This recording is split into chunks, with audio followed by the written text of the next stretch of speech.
વર્ષ 2021ના અંતમાં મુખ્યમંત્રીના હસ્તે રાજકોટ આરટીઓ કચેરીના નવા બિલ્ડિંગનું ખાતમુહૂર્ત કરવામાં આવ્યું હતું, જે બિલ્ડિંગ સંપૂર્ણ તૈયાર કરીને આરટીઓ તંત્રને સોંપવાની જવાબદારી R&B વિભાગને આપવામાં આવી હતી. પરંતુ કાર્ય પૂર્ણ કરવાની સમય મર્યાદા વીત્યાના 1.5 વર્ષ બાદ પણ હજુ આ બિલ્ડિંગ સંપૂર્ણપણે તૈયાર થયું નથી. પ્રાપ્ત વિગત અનુસાર રાજકોટમાં આરટીઓ કચેરીનું વર્તમાન બિલ્ડિંગ અંદાજે 38 વર્ષ જૂનું હોય. રાજ્ય સરકાર દ્વારા 9.78 કરોડના ખર્ચે આરટીઓ કચેરીની નવી બિલ્ડિંગ બનાવવાની મંજૂરી આપવામાં આવી હતી. નવું સંકુલ તૈયાર કરવા 11 માસનો સમય નક્કી કરવામાં આવ્યો, પણ સમય મર્યાદા પૂર્ણ થયાના 16 મહિના વીત્યા છતાં હજુ પણ કામ અધૂરું છે. જે નવું બિલ્ડિંગ છે એને 2021ની અંદર એનું ખાતમુહૂર્ત તો થઈ ગયું હતું. અત્યારે હાલ તમે જો એની પરિસ્થિતિ જોશો તો સિવિલ વર્ક્સ કમ્પ્લીટલી પૂરું થઈ ગયેલું છે.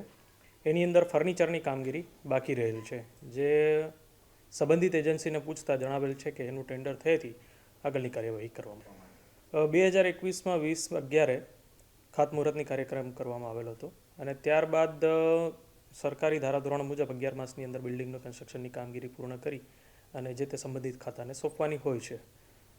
પરંતુ અનંશે અમુક કારણોસર હજી ફર્નિચરની કામગીરી બાકી છે અને ફર્નિચરની કામગીરી પૂર્ણ થયેથી સંબંધિત વિભાગને આ બાબતે ટેલિફોનિક અને પત્ર વ્યવહાર અને વગેરે બાબતે એમને જાણ પણ કરેલી છે અને જણાવ્યું પણ છે કે જેટલું બને એટલું સિવિલ વર્ક પૂર્ણ થયા બાદ ફર્નિચરની કામગીરી પૂર્ણ કરી અને આરટીઓ કચેરીને સંબંધિત જે બિલ્ડિંગ છે એ સોંપણી કરે.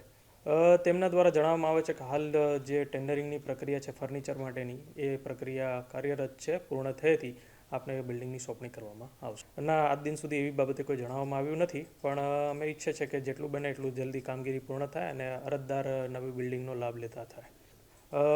આશરે 9.78 કરોડની આસપાસનું જે ભંડોળ આપવામાં આવેલું છે અને જે આપણે રોડ એન્ડ બિલ્ડિંગ વિભાગ છે તેમને આ કામગીરી પૂર્ણ કરવા, એટલે કે જે સુવિધાઓ જે સવલતો પૂરી પાડવા માટે એમને કામગીરી સોંપેલી છે એ કામગીરી પૂર્ણ થયા બાદ આરટીઓ કચેરી કાર્યરત થશે. વિભાગ દ્વારા કોઈ ચોક્કસ એમનો સમયગાળો દર્શાવેલો નથી, પરંતુ જે કામગીરી બાકી છે એની અંદર ફર્નિચરની કામગીરી બાકી છે.